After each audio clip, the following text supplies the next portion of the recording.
Good morning all students. आवाज़ और screen दिख रहा है सभी को? Yes, sir. Good morning. चलिए, गुड मॉर्निंग। एक और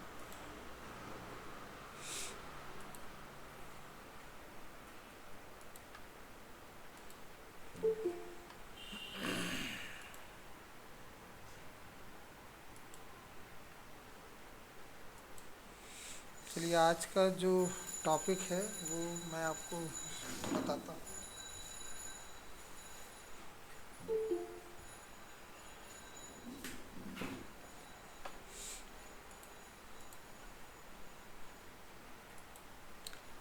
देखिए, कल हमने डिस्कस किया था। कल देखिए, टॉपिक का नाम भी मैंने लिखा हुआ है यहाँ पर, पार्शियल डिफरेंशिएशन। टॉपिक का नाम है partial differentiation. Partial differentiation in the sense कि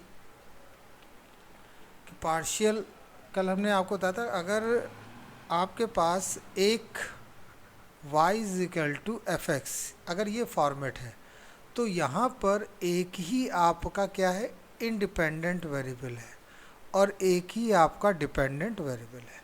तो इंडिपेंडेंट वेरिएबल एक हो और डिपेंडेंट वेरिएबल एक हो तो वहाँ पर हम डिफ्रेंशिएशन अप्लाई करते हैं। लेकिन अगर कभी सिचुएशन ऐसी आ जाए कि z जो हो वो मोर देन वन वेरिएबल पर डिपेंड करता हो, मतलब इस केस में यहाँ ये आईडीवी है और ये आपका डिपेंड, अब आप देख सकते हो यहाँ पर डिपेंडेंट एक ही फैक्टर पर डिपेंड करता था लेकिन यहाँ डिपेंडेंट दो फैक्टर पर डिपेंड। तो हम ऐसी सिचुएशन में पार्शियल डिफ्रेंशिएशन करते हैं सबसे पहले, और ये इकोनॉमिक्स में इसका बहुत ही सिग्निफिकेंट रोल है। सिग्निफिकेंट रोल है किस पे? इकोनॉमिक्स में। इकोनॉमिक्स में इसका सिग्निफिकेंट रोल है। कैसे? देखिए, हमने कल छोटा उदाहरण लिया था कि जो डिमांड होता है वो कई बातों पर निर्भर करता है। इनकम पर निर्भर करता है, प्राइस पर निर्भर करता है, क्वालिटी पर निर्भर करता है, अवेलेबिलिटी पर निर्भर करता है, कई फैक्टर्स हैं। तो अगर हमें ये देखना हो कि डिमांड जो है वो इनकम पर निर्भर कैसे करती है, मतलब इनकम में अगर थोड़ा सा बदलाव होता है तो डिमांड में क्या चेंजेस होगा, अगर ये हमें स्टडी करना है तो इनको हमें कांस्टेंट मानना पड़ेगा। तो इस अवस्था में हम पार्शियल डिफरेंशिएशन ही लेते हैं। मान लीजिए हम देखना चाहते हैं कि प्राइस में थोड़ा सा चेंज करें तो डिमांड में क्या चेंजेस होगा, तो ये जानने के लिए हमें आई क्यू ए को कांस्टेंट मानना पड़ेगा और डी और पी में पार्शियल डिफरेंशिएशन करना पड़ेगा। तो यही इसकी सबसे बड़ी खूबी है कि यहाँ पर इंडिपेंडेंट वेरिएबल्स बहुत से होते हैं और उनमें हम एक के परिवर्तन का इफेक्ट देखते हैं, एक के चेंजेस का इफेक्ट देखते हैं डिपेंडेंट वेरिएबल पर। At the same moment other variables are constant. तो यहाँ पर जैसे हम एक आपको बताएं फाइनल क्वेश्चन, जैसे एफ एक्स कमा वाई है, तो अगर हम यहाँ ये लिखते हैं del Z upon del X, देखिए यहाँ पार्शियल के लिए डेल यूज़ होता है, ये डी नहीं है, ये क्या है, डेल। ऐसे आप बनाएंगे, ऐसे डेल साइन, ध्यान दीजिएगा कैसे हम डेल साइन बना रहे हैं, ऐसा डेल साइन आपको ना। तो del Z upon del X जो होगा वो ये बता रहा है कि आप इस फंक्शन का एक्स के रिस्पेक्ट में पार्शियली डिफ्रेंशिएशन कर रहे हैं और उस समय क्या है, वाई कांस्टेंट है। वाई क्या है, कांस्टेंट। जैसे नंबर होता है वैसे ही हम इसे मान के चलते हैं और वैसे ही इसको ट्रीट करते हैं। जैसे कहीं ये लिखा हो तो इसका मतलब हो गया कि आपका जो है वो एक्स कांस्टेंट है। एक्स क्या है उस केस में, कांस्टेंट। तो ये आपको याद रखना, जब डेल जेड हम लिखें तो आपका वाई कांस्टेंट होगा, तो del Z upon del Y लिखेंगे तो आपका एक्स कांस्टेंट होगा। तो इसको हम बोलते हैं partial differentiation of Z with respect to X when Y as a constant. Partial differentiation of Z with respect to Y when X as a constant. तो दूसरी चीज़, इन दोनों को हम बोलते हैं फर्स्ट ऑर्डर पार्शियल डेरिवेटिव या डिफरेंशिएशन। डेरिवेटिव और डिफरेंशिएशन एक ही चीज़ है। Partial first order partial derivative, तो ये आपका बना फर्स्ट ऑर्डर पार्शियल डेरिवेटिव। ठीक है, तो ये फर्स्ट ऑर्डर क्यों कह रहे हैं, क्योंकि हम एक ही बार इसको पार्शियली डिफरेंशिएट करते हैं। अब एक चीज़ और देखिए, मान लेते हैं आपके पास ये फंक्शन दिया है, z is a function of X Y. आपसे कहा गया फर्स्ट ऑर्डर पार्शियल डेरिवेटिव करो, तो आप एक बार ये लिखेंगे और एक बार ये लिखेंगे। लेकिन अगर कहा जाए सेकेंड ऑर्डर पार्शियल डेरिवेटिव करो, तो देखिए सबसे पहले तो आप फर्स्ट ऑर्डर को ऐसे लिखेंगे, इसका सिंबल होता है f और यहाँ पर लिख दिया जाता है x। ये पहला। दूसरा, पहले तो हमें सिंबल को अच्छी तरह समझना है, इसको ऐसे भी लिखा जाता है, मतलब इसमें कोई दिक्कत नहीं है, जैसे ही लिखा गया। थर्ड, अब हम बात कर रहे हैं यहाँ से, ये तो आपका हो गया फर्स्ट ऑर्डर। अब यहाँ हम बात करने जा रहे हैं सेकंड ऑर्डर। सेकंड ऑर्डर के लिए del two Z upon del X square, मतलब इसी x को फिर x के रिस्पेक्ट में पार्शियल डिफरेंशिएट करें, तो इसको सिंबॉलिक रूप में fx लिखते हैं। और इसी में एक और देखें, del two Z upon del Y square, इसको सिंबॉलिक रूप में fy लिखते हैं। ये सब आपको याद रखना है सिंबॉलिक रूप में कैसे लिखा है। फिर हम यहाँ पर v को लिख देते हैं, तो del two Z upon del Y del X, इसको लिखा जाता है fyx। एक और आता है del two Z upon del X del Y, इसको लिखा जाता है fxy। तो देखिए ये वाला और ये वाला, ये सब कहलाते हैं सेकंड ऑर्डर, ये सब कहलाते हैं सेकंड ऑर्डर। ये भी सेकंड ऑर्डर, ये भी सेकंड ऑर्डर, ये भी सेकंड ऑर्डर और ये भी सेकंड ऑर्डर, ये दोनों कहलाते हैं फर्स्ट ऑर्डर। तो क्वेश्चन में अगर ये लिखा हो तो इसका मतलब ये होता है, क्वेश्चन में अगर ये लिखा हो तो इसका मतलब ये होता है। क्वेश्चन में fyx लिखा हो तो इसका मतलब पहले x से पार्शियली डिफरेंशिएट करो, फिर y के रिस्पेक्ट में पार्शियली।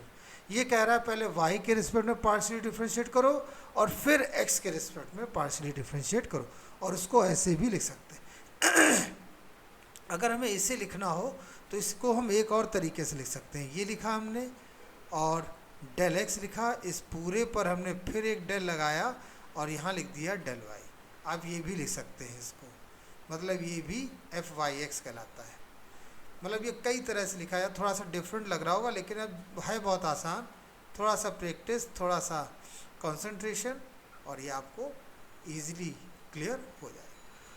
तो बच्चों ये चीज़ समझ में आई जो हमने यहाँ पे लिखा, पार्शियल डेरिवेटिव फर्स्ट ऑर्डर और पार्शियल डेरिवेटिव सेकंड ऑर्डर। जब सेकंड ऑर्डर पूछा जाएगा तो आपको चार चीज़ें निकालनी पड़ेंगी, एक fx, एक fy, एक fyx और एक fxy। लेकिन फर्स्ट ऑर्डर में आपको केवल ये निकालना पड़ेगा। तो ये चीज़ क्लियर हो गई।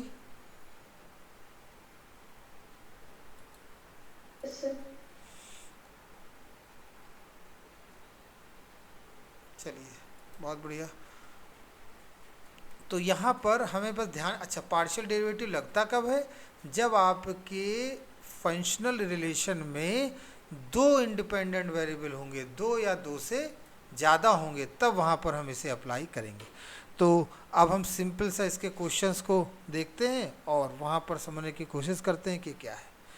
तो जैसे पहला हमने क्वेश्चन लिया, यहाँ पर लिखा है क्वेश्चन में x³ plus y³ minus 3axy, ये लिखा है और कहा जा रहा है कि फर्स्ट ऑर्डर पार्शियल डेरिवेटिव बताए।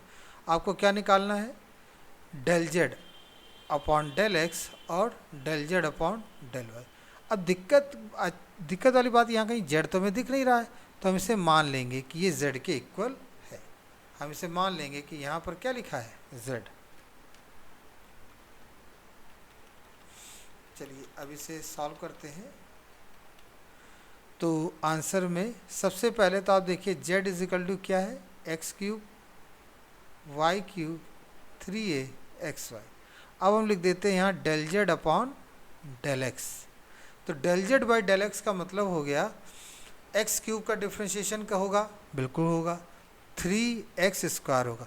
लेकिन वाई क्यूब क्या हो जाएगा, कांस्टेंट, और कांस्टेंट का डिफ्रेंशिएशन क्या होता है, 0। फिर अब यहाँ जाएंगे, 3 तो कांस्टेंट है, a तो कांस्टेंट है, y भी कांस्टेंट है, तो बचा क्या, x, और x का डिफ्रेंशिएशन 1। ये इसका आंसर आया।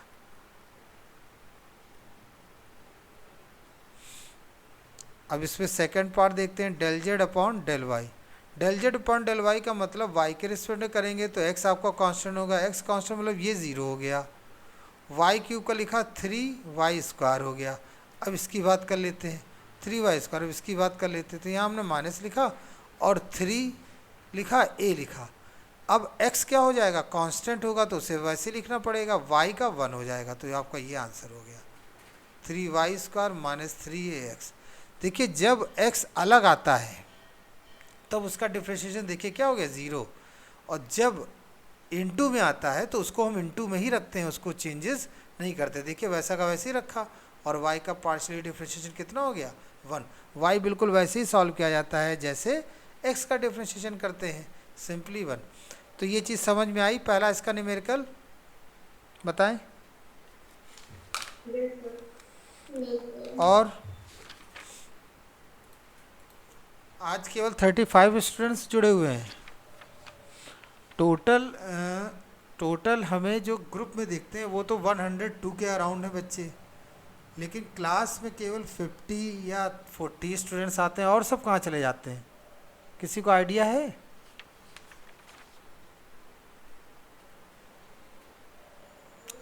हाँ, मतलब इतने 102 के अराउंड जुड़े हुए हैं और क्लास में केवल 40 या 45 ही रहते हैं, अदर कहाँ हैं सब के सब? किसी को कुछ पता है? इतने लोग जुड़े हैं, कोई जवाब देगा इस बात का? ऋतिक? जी सर। हाँ, ये सब कहाँ हैं भाई? ये तो 102 के अराउंड है बच्चे ग्रुप में, और जुड़ते केवल, हाँ पता नहीं सर। सब जुड़ के समझ गए हैं कि बस जुड़ गए, उसके बाद सब हो रहा आराम से, लेकिन उन्हें पता नहीं है कि अगर क्लासेस प्रॉपरली नहीं लेंगे तो फिर क्या होगा। सबसे बड़ा तो यही होगा कि पेपर ही क्रॉस नहीं होगा। चलिए कोई बात नहीं। तो ये यहाँ पर एक कॉन्सेप्ट क्लियर हो गया होगा मेरे ख्याल से, जब हम और अभी क्वेश्चंस लेंगे तो और क्लियर होगा। तो ये हमने पहला आपको यहाँ पर बताया कि ये कैसे सॉल्व होगा। आइए अगला इसी में क्वेश्चन और देख लेते हैं एक। देखिए नेक्स्ट क्वेश्चन हमारे पास है, z इक्वल टू हमने लिखा e⁻x² xy प्लस y²। तो आप यहाँ देख सकते हो z is a function of xy, मतलब यहाँ ये केस है, z is a function of x, y। तो सब कह रहे हैं फर्स्ट ऑर्डर पार्शियल डेरिवेटिव बताओ। यहाँ भी क्या निकालना है हमें, फर्स्ट ऑर्डर पार्शियल डेरिवेटिव। तो देखिए क्या लिखेंगे, del Z by del X. Del Z by del X, अब देखिए गौर से, ये कंपोजिट फंक्शन है। इसमें आपको याद होगा कि जब हमारा फंक्शन फार्मूले से मैच नहीं करता है, जैसे पहले आपको याद होगा जब log लिखा होता तो log x का तो आप जानते हैं डिफ्रेंशिएशन 1/x होता है, लेकिन अगर कहीं यहाँ पर ये लिखा हो 3x² + 1, तो हमने आपको बताया था इतने को क्या मान लेते हैं, t, इतने को t मानते हैं, और फिर इसका डिफ्रेंशिएशन होता है 1/log t इंटू जिसे t माना उसे भी पार्शियली डिफ्रेंशिएट करते हैं। तो ये चीज़ यहाँ पर आती है। तो यहाँ भी हम वही काम करने वाले हैं, मतलब कि इतने को t हम मानेंगे तो पहले हमें किसके रिस्पेक्ट करना है, x के रिस्पेक्ट में। तो इतने को हम t मानेंगे तो e⁻t का e⁻t ही रहेगा। लेकिन हमने आपको बताया था जिसको t माना उसे पार्शियली डिफ्रेंशिएट करेंगे, तो किसे t माना हमने, इसे t माना था, तो इसे हम पार्शियली डिफ्रेंशिएट करेंगे, x² xy और y²।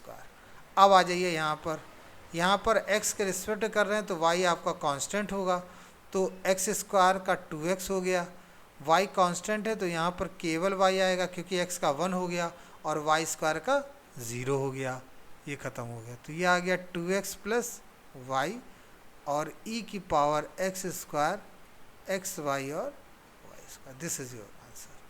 तो ये आपका निकला किसके रिस्पेक्ट में, x के रिस्पेक्ट में। अगर हम बात करें y के रिस्पेक्ट में तो देखिए फिर यहाँ पर वही बनेगा, ये पूरा t बना e की पावर t का e की पावर t, लेकिन जिसे t माना उसे पार्शली डिफ्रेंशिएट करेंगे तो एक्स स्क्वायर एक्स वाई और वाई स्क्वायर। अब देखिए e की power X square x Y और वाई स्क्वायर लिखा हमने और इसे हम पार्शली डिफ्रेंशिएट करें तो एक्स स्क्वायर का तो ज़ीरो हो जाएगा। क्यों होगा बच्चों, क्योंकि हम y के रिस्पेक्ट में कर रहे हैं। जब y के रिस्पेक्ट में करते हैं तो x क्या हो जाता है, कांस्टेंट, और यहाँ पर y का कितना हो जाएगा 1, तो यहाँ आ जाएगा x और यहाँ वाई स्क्वायर का हो जाएगा 2y। तो इसका आंसर आ जाएगा x प्लस 2y और ब्रैकेट में होगा e x square x y plus Y square. ये इसका आंसर बना। तो आपने देखा कि जब फंक्शन आपका इम्प्लिसिट होता है, जब आपका सही स्पष्ट रूप से फंक्शन ना दिया हो, तो उस अवस्था में हम किस प्रकार से इसे डिफ्रेंशिएट, पार्शियली डिफ्रेंशिएट करते हैं। अब थर्ड टाइप के अगर क्वेश्चंस की हम बात करें तो उसे भी देख लेते हैं। देखिए जैसे एक और क्वेश्चन ले लेते हैं, question number 3, z is equal to 2x square y plus 5x y minus y cube. कह रहे हैं फाइंड करें किसे, del Z upon del x और del Z upon del y को। ये फाइंड, तो सबसे पहले तो हम del Z by del x लिखें। Del Z by del x का मतलब फिर वही हो जाता है कि y को हम कांस्टेंट मानेंगे, तो यहाँ पर हो जाएगा 4xy और यहाँ x का 1 हो जाएगा तो ये आ जाएगा 5y और ये y क्यूब का 0 हो जाएगा। ये आपका हो गया क्वेश्चन खत्म। फिर आया del Z upon del y. अब del Z upon del Y के रिस्पेक्ट करेंगे तो y का 1 हो गया तो ये आ जाएगा 2x स्क्वायर, यहाँ y का 1 हो गया तो ये आ जाएगा 5x, यहाँ y क्यूब का आप लिख देंगे 3y स्क्वायर। ये इसका आंसर आया। तो आप देख पा रहे होंगे क्वेश्चंस काफ़ी आसान हैं जिनको आप बड़ी आराम से कर सकते हैं। बस थोड़ा सा अगर आपने डिफ्रेंशिएशन अच्छी तरह से पढ़ा है, डिफ्रेंशिएशन अच्छी तरह से समझा है तो आप इसे आसानी से कर ले जाएंगे। एक और क्वेश्चन देख लेते हैं। z इज इक्वल टू दिया है यहाँ पर log x square plus Y square और फाइंड करना है आपको del Z upon del X del Z upon del Y. तो इस केस में हम कैसे सॉल्व करेंगे, तो देखिए del Z upon del X करेंगे। अगर हम del Z upon del X करते हैं तो मैंने आपको बताया ये तो कंपोजिट फंक्शन है, इस पूरे को हम t मानेंगे तो ये हो गया log t का 1 अपॉन t, लेकिन जिसे t मानेंगे उसे भी पार्शली डिफ्रेंशिएट करेंगे। हमने आपको बताया था 1 upon x square Y square into Y square का तो 0 हो जाएगा, एक्स स्क्वायर का आ जाएगा 2x, तो हमने लिखा 2x upon x square Y square. This is your answer. फिर अगला लिखा हमने del Z upon del Y. Del Z upon del Y के लिए फिर वही केस बनेगा, क्या बनेगा कि log t का 1 अपॉन टी, लेकिन जिसे t मानेंगे उसे y के रिस्पेक्ट में पार्शली डिफ्रेंशिएट करेंगे।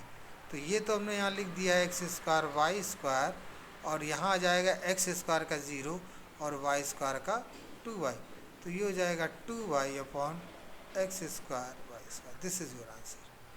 तो ये हमने एक अलग तरह का क्वेश्चन लिया आपको, जो कि हमने फर्स्ट ऑर्डर पार्शियल डेरिवेटिव्स के बारे में आपको बताया। अब इसमें हम कुछ और अच्छे क्वेश्चंस को लेते हैं और उसे भी सॉल्व करने की कोशिश करते हैं। यहाँ तक क्लियर हुआ कि नहीं बच्चे, बताइए।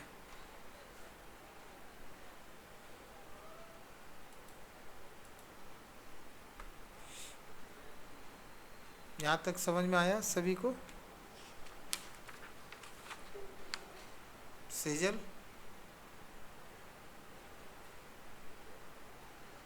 शिवानी, आवाज सर एक बार और बता दीजिए। आवाज आ रही है कि नहीं सभी को, पहले तो ये बताइए।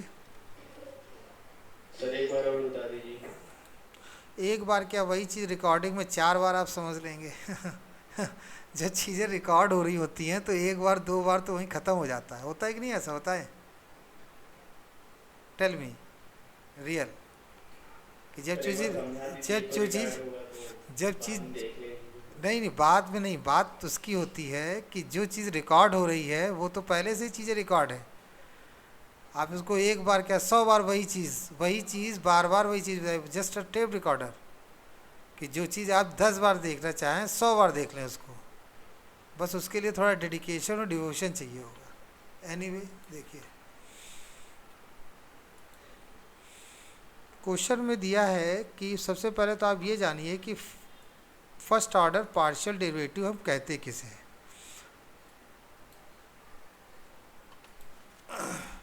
देखिए, फर्स्ट ऑर्डर पार्शियल डेरिवेटिव का मतलब होता है कि हम एक बार डिफरेंशिएट करें, जैसे कि हमने यहाँ पर लिख रखा है। जैसे कि हमने यहाँ पर लिखा है, ये फर्स्ट ऑर्डर पार्शियल डेरिवेटिव है, ये भी फर्स्ट ऑर्डर पार्शियल डेरिवेटिव, और ये सेकंड ऑर्डर पार्शियल डेरिवेटिव है। फिर इसके बाद फर्स्ट ऑर्डर पार्शियल डेरिवेटिव का मतलब होता है कि हम केवल एक ही बार डिफरेंशिएट करें। We differentiate just only one times. One times मतलब देखिए आपने है एक ही बार हमने पार्शियल डिफरेंशिएट। बस ध्यान ये रखना, जब एक्स के रेस्पेक्ट में करोगे तो वाई कांस्टेंट होगा, जब वाई के रेस्पेक्ट में करोगे तब एक्स कांस्टेंट होगा। तो इसके आगे बढ़ते हैं। तो यहाँ हमने देखा z के रिस्पेक्ट में इसको x के रिस्पेक्ट में पार्शियली डिफरेंशिएट किया, तो एक्स क्यूब को 3x² लिख देंगे, और y तो कांस्टेंट रहेगा तो y का 0 हो जाएगा, और यहाँ पर y चूँकि इनटू में इसलिए वैसा का वैसे ही लिखा रहने दिया, और x का क्या हो गया 1। तो ये हमारा आंसर बन गया। इसी तरह से जी ये जो हमने क्वेश्चन लिया यहाँ पर देखें कि हमने लिखा है यहाँ पर z is equal to x² plus y²। Find del Z upon del x और del Z upon del y, first order partial derivative. तो सबसे पहले तो हम इसको t मानेंगे, इस पूरे को t मानेंगे। क्यों t मानेंगे ये आप डिफरेंशिएशन के वीडियो में जाके देख सकते हैं। तो del Z upon del X 1 upon, इसको हमने t माना तो 1 अपॉन t हो गया, इनटू जिसे t मानेंगे उसे भी पार्शियली डिफरेंशिएट करेंगे, तो y² का 0 हो गया, x² का 2x हो गया, और ये हमने यहाँ का आंसर। फिर del Z upon del Y, del Z upon del Y के केस में अब की बार हम y को वेरिएबल मानेंगे और x को कांस्टेंट मान लेंगे। लेकिन पहले तो हमें इसे log t को करना पड़ेगा ना, तो log t का 1 अपॉन टी इंटू जिसे t माना उसे भी पार्शियली डिफरेंशिएट कर दें, तो x² का 0 y² का 2, वो हमने यहाँ पर लिख दिया। अब कुछ क्वेश्चंस ऐसे मिलेंगे जिसमें वो उन्होंने कहा है कि हमें सेकेंड ऑर्डर भी कैलकुलेट करके बताइए, मतलब उसमें आपको सेकंड ऑर्डर तक पहुंचना है या सेकंड ऑर्डर तक आपको प्रूफ करना है। तो सेकंड ऑर्डर के क्वेश्चंस हम देखते हैं कहाँ पर हैं। ठीक है, चलिए देखिए एक क्वेश्चन मिला हमें, हम इस क्वेश्चन को लेते हैं। क्वेश्चन है u is equal to log x² plus y² plus z², then solve that. क्या सॉल्व करना है? Then solve that u is equal to log x² y² z²। Sorry, हमें जो प्रूफ करना है वो ये तो दिया हुआ है क्वेश्चन में।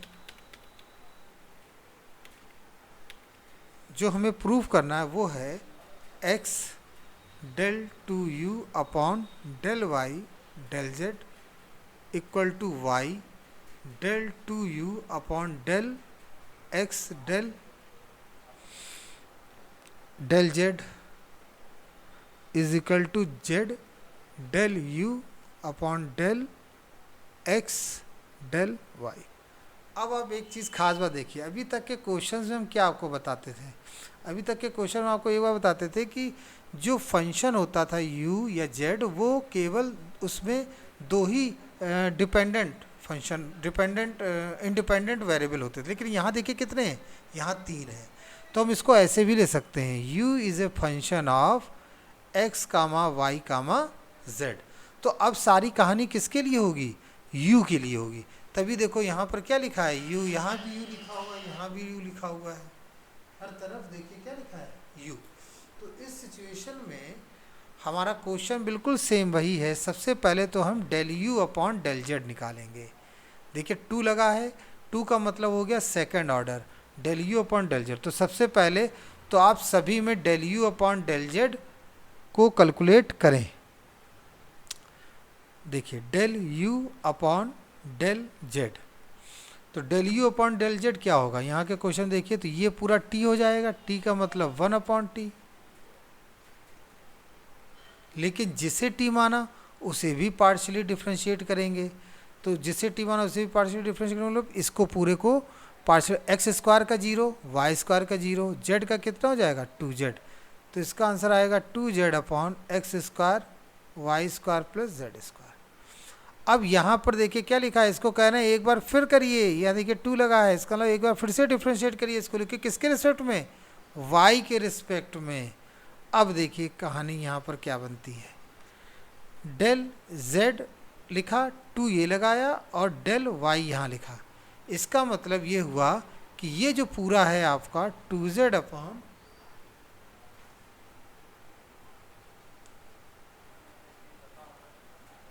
एक्सक्यूज मी एक सेकेंड जरा, 2z जो है यहाँ पर 2z upon x square plus Y square plus Z square, और इस पूरे पर क्या लगा है डेल, और यहाँ क्या लिख देंगे डेल y। मतलब कि हम इसको किसके रिस्पेक्ट में पार्शियल डिफरेंशिएट करेंगे, y के रिस्पेक्ट में। अब यहाँ पर एक प्रॉब्लम ये है, प्रॉब्लम क्या है कि यहाँ पर देखिए ये अपॉन में लिखा है y, आप देख रहे हैं यहाँ पर ये चीज़ अपॉन में आई है। तो अगर हम इसके केस को, ये बिल्कुल एकदम से टफ क्वेश्चन आ गया यहाँ पर, आपको शायद ये अभी समझ में ना आए, तो इसको अभी हम होल्ड कर लेते हैं। उसका रीज़न ये है क्योंकि इस चीज़ से पहले हमें कई 2-3 बातें और बतानी चाहिए। अभी इस क्वेश्चन को याद रखिएगा, ये क्वेश्चन हम आपको बाद में बताएंगे, ठीक है। उसका रीज़न ये है कि इसमें 3 वेरिएबल हैं और यहाँ पर y को अपॉन में लिखा हुआ है इजी, लेकिन अगर हम बताएंगे वो अभी क्लियर नहीं होगा। हम कोई और क्वेश्चन एक लेते हैं और उसे सॉल्व करते हैं, लेकिन इससे हम नेक्स्ट टाइम पे मतलब कल आपको बता देंगे।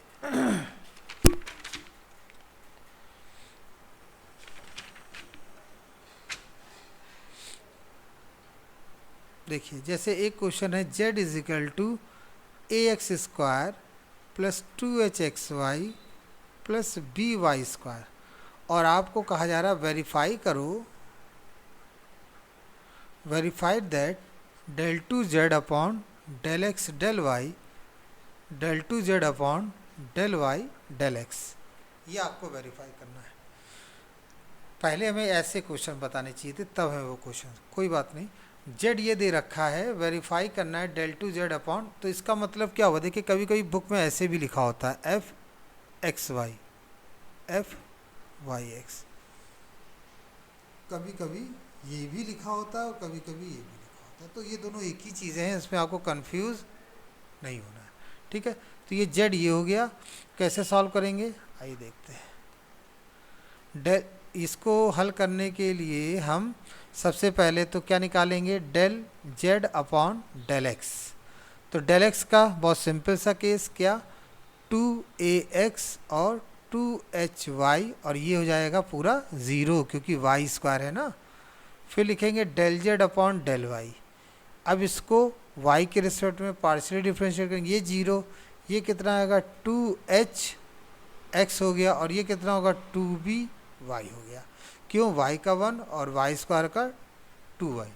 फिर क्वेश्चन में हमें क्या चाहिए, x का y, x वाले फंक्शन का फिर y में पार्शियली डिफरेंशिएशन चाहिए, मतलब हमें इसको इक्वेशन 1 को फिर से पार्शियली डिफरेंशिएट करना है, किसके रिस्पेक्ट में, y के रिस्पेक्ट में।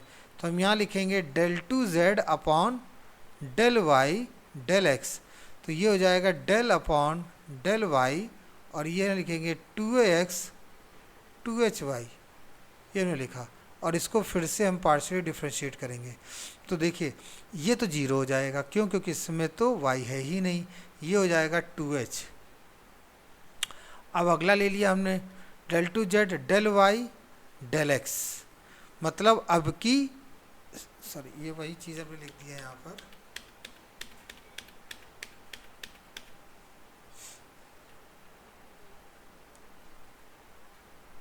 देखिए यहाँ पर इसको फिर से सॉल्व कर लेते हैं तो इसका ज़ीरो हो जाएगा और यहाँ आ जाएगा 2h, x का ज़ीरो, क्यों जीरो? क्योंकि y के रिस्पेक्ट में कर रहे हैं, और h का 1 हो गया, तो यहाँ पर कितना आंसर आया 2h। अब हम निकालने जा रहे हैं डेल टू जेड अपॉन इसको किसके रिस्पेक्ट में? x के रिस्पेक्ट, यहाँ लिखेंगे डेल x और डेल y।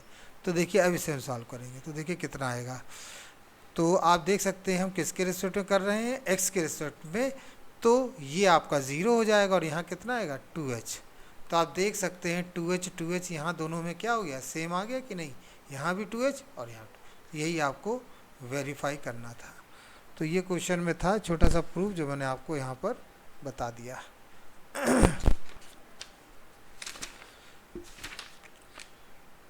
देखिए एक कॉन्सेप्ट है जो बहुत ही पूछा जाता है, वो ये है कि एक आती है डेफिनेशन जिसे कहते हैं होमोजीनियस फंक्शन। होमोजीनियस वो इसी का ही पार्ट है, पार्शियल डिफरेंशिएशन का पार्ट है। होमोजेनस फंक्शन क्या है? ये होमोजेनस फंक्शन। तो अब हम यहाँ पर फिर हम इस पर कम बैक करेंगे, लेकिन आपको एक छोटा सा पता होना चाहिए क्योंकि यहाँ भी पार्शियल डिफरेंशिएशन यूज़ होता है। होमोजेनस फंक्शन क्या है? तो यहाँ पर हम एक स्टेटमेंट लिख रहे हैं, अब function z x, y is said to be a homogeneous function of degree n if for any real number lambda such that lambda x lambda y is equal to lambda to the power n और x, y।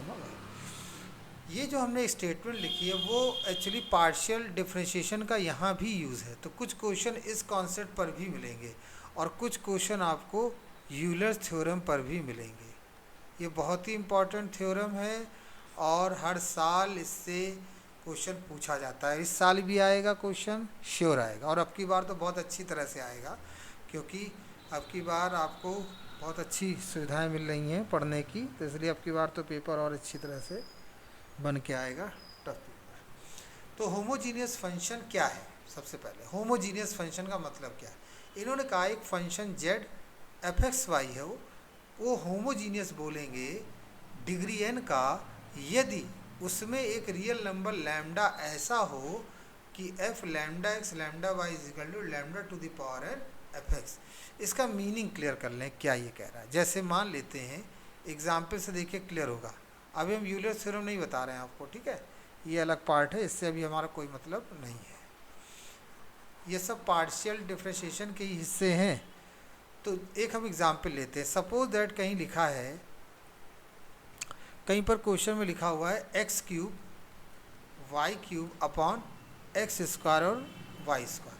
हमें पता करना है, show करो, show that it is ए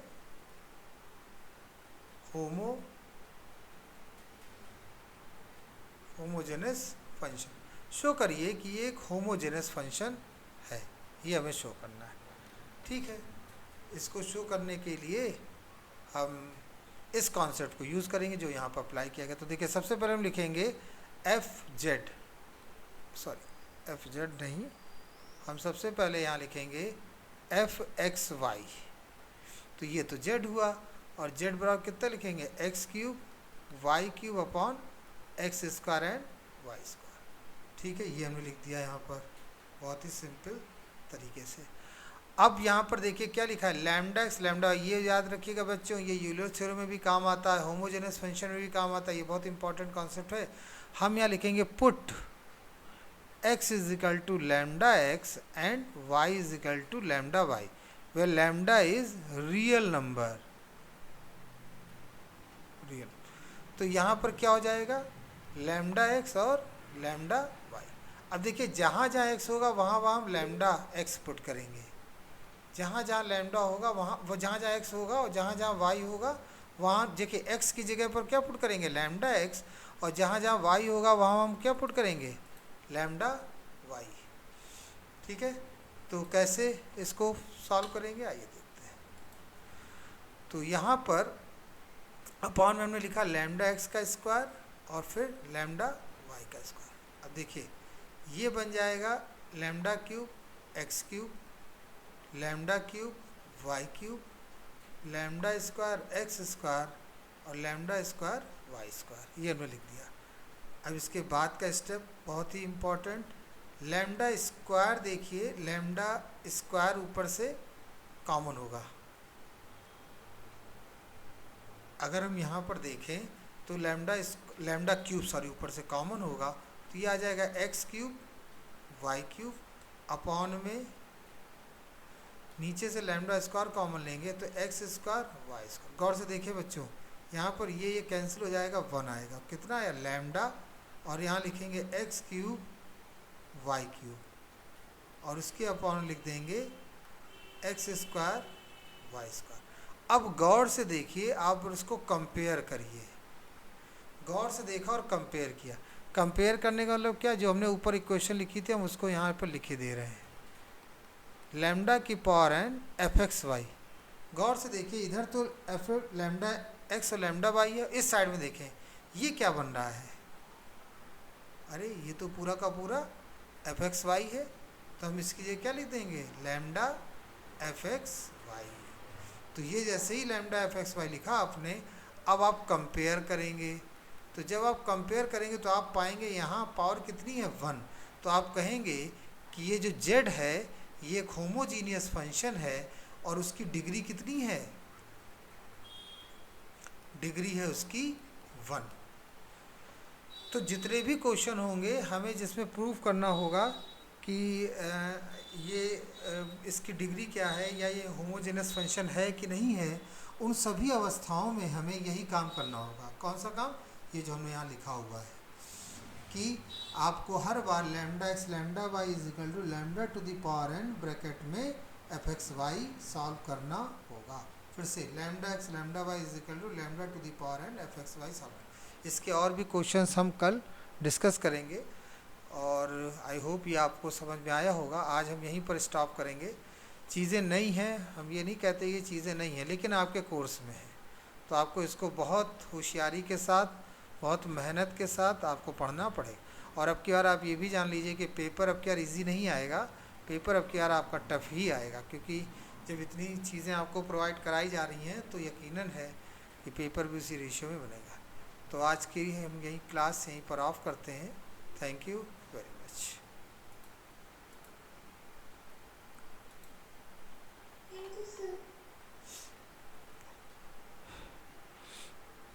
ठीक है, इसको दोबारा फिर से आप लोग चेक कर लीजिएगा, फिर से इसको कई बार देखिए, बार बार देखिए, जैसे आपको कुछ और समझ में कहीं भी कोई डाउट हो तो वो आपका डाउट दूर हो जाए। ठीक है, चलिए लीव करिए क्लास को।